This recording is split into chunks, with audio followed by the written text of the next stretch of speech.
This car is beauty and beast. I think it looks beautiful and it has a lot of features. Being an SLT2, it has tons of nice features in it. It's a beast, however, because it's got a little bit of a problem. So if you've been following the channel at all, you know I picked this car up, I think it was January of this year, and I couldn't get it to start. I mean, literally could not get it to crank. I feel like I was running down rabbit holes chasing things. So for a while there, I thought the engine was seized, because when I put the socket on the crankshaft, I couldn't get it to move at all. I mean, just literally I was and would not turn at all, and even putting the impact wrench on it, and I could get the bolt to loosen and retighten, but that was all I could do.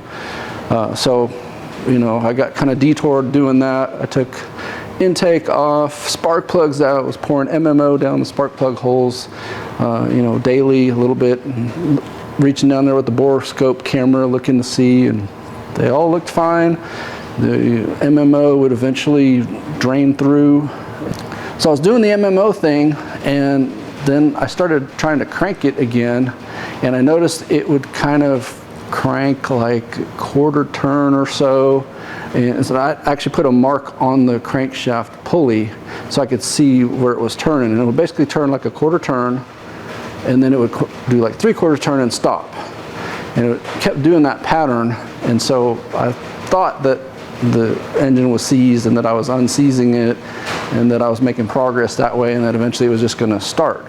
And I think I got it to turn over maybe 1 or 2, maybe even 3 times, and I just kept getting real aggressive with the starter, and then all of a sudden, poof, black smoke, and looked down and there's like black grease dripping out of where the starter was. So obviously I way overheated the starter, and you know, at that point then I couldn't even get any crank at all. So I broke down, I replaced the starter, and as soon as I did, it started right up. So I'd been messing with this thing forever, and then it was as simple as just replacing the starter and it started up. However, it has a check engine light, and let me fire her up and you'll be able to hear what's going on.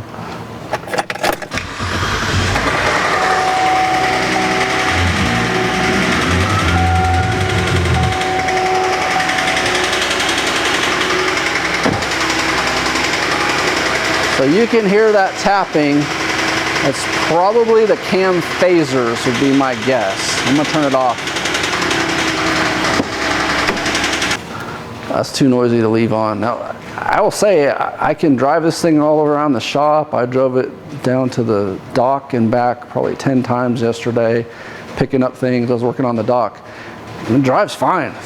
You know, gets up and down that hill, no problem. It's just noisy. And the check engine light is the P0008. I think I have enough zeros in there. And so what I have basically postulated from all of that is the timing chains are probably stretched, and those cam phasers, what happens is the cam can rotate free of them, and that's where you hear that tapping, is that instead of being one solid turn, it's got a tap in there. So here's the situation. The factory protocol, I believe, is to lower the engine down to remove it. Take the cover off, it's on this side, change out your timing chains, tensioners, cam phasers, may as well do the oil pump while you got it out, because that's all part of that. Put it back together, push the engine back up into here, and go about your business. Well, obviously a DIY guy is not going to have the equipment most likely to drop the engine down and take it out of the car. And I don't believe that there's clearance to lift the engine out this way with a normal engine puller, not that I'd really want to do that anyway. So the DIY home fix is to basically remove this and this and this and just start removing everything, even spark plugs and all. I mean, I'd have to take the intake off again, but all these accessories are over, and then basically between here and I'm pretty sure there's metal in the way, take this front cover off, and then actually doing the timing chains is not a huge ordeal. It's getting to them, and then of course you'd have to clean the surfaces and put RTV back to put your cover on, and again you're talking about no clearance in here to do it. Coupled with my thick hands and thick forearms, I don't have good ability to reach down and do a lot of things, and I don't know if you had this all apart and you took the passenger wheel off and the plastic, shielding inside and everything, you took all that out, I don't know how much you could access from the bottom, how much you could access from the top. Anyway, bottom line, from listening to other people talk about it, it looks like it's a 20-hour DIY job. So my thought is send this to a professional, let them change out the timing chains, the cam phasers, go ahead and do the oil pump while they've got it all out, because like I said, it's the job to do all of those things requires basically the same preparatory steps, so you may as well do all three of them if you're doing them. Here is my theory on why it's got the problem that it does. The valve cover has a spot for the PCV, which is the crankcase ventilation, to come up through here, and I believe that this does not have the modified gasket, so it sucks oil into the intake manifold. And the reason I'm certain of that is because when I took the intake off, it was full of oil, as well as this was all gunked up with oil. In fact, everything was gunked up with oil. When I first got the vehicle, the first thing I did was check the dipstick, and it was dry. I put 3 quarts in before it showed up on the dipstick. So my initial theory was that they ran it out of oil and then seized it up. And maybe they did sort of partially seize it up, but it obviously wasn't a bad seize, because it runs fine now and doesn't appear to have any piston damage, anything like that. But as it sucks oil and burns it, which is, I mean, it's designed to do that. It's kind of stupid, but that's how this engine was designed. It burns some oil. Your oil level goes down. Well, if you're somebody like me that's, very OCD, checks the oil, tops it off, whatever, you're never gonna have a problem. But if you are somebody that follows the schedule and says, oh, I got 7,000 miles or 10,000 miles or whatever till I do an oil change, and you don't ever check anything, you just keep driving, and it's burning up your oil, and suddenly you're a quart low, 2 quarts low, 3 quarts low, and so on.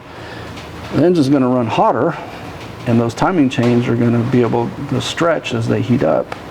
And so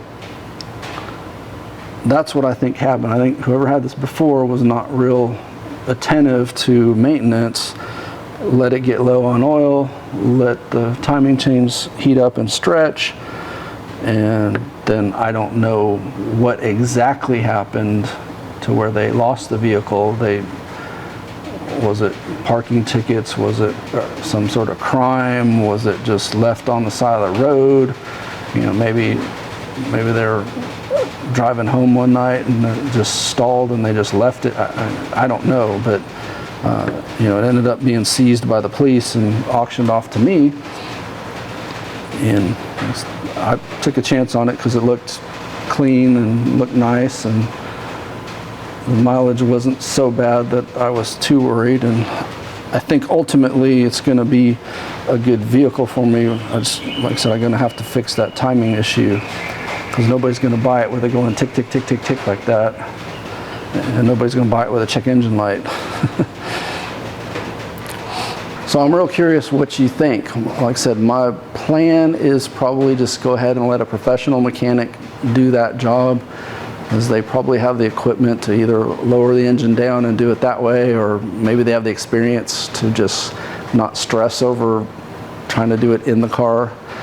Whereas for me, it would be frustration and swear words and probably take me 20 plus hours. So, you know, I could probably get it done, but I think it would be better for me to pay somebody to do it. So I'm gonna put up a poll and see what y'all think. And I mean, you know, I will certainly listen to what people say. Maybe somebody's done one of these and it's not that bad. I don't know. But like I said, just looking at it, it looks like there's no way I'd be able to get my arms up to be able to reach all the things that you got to do.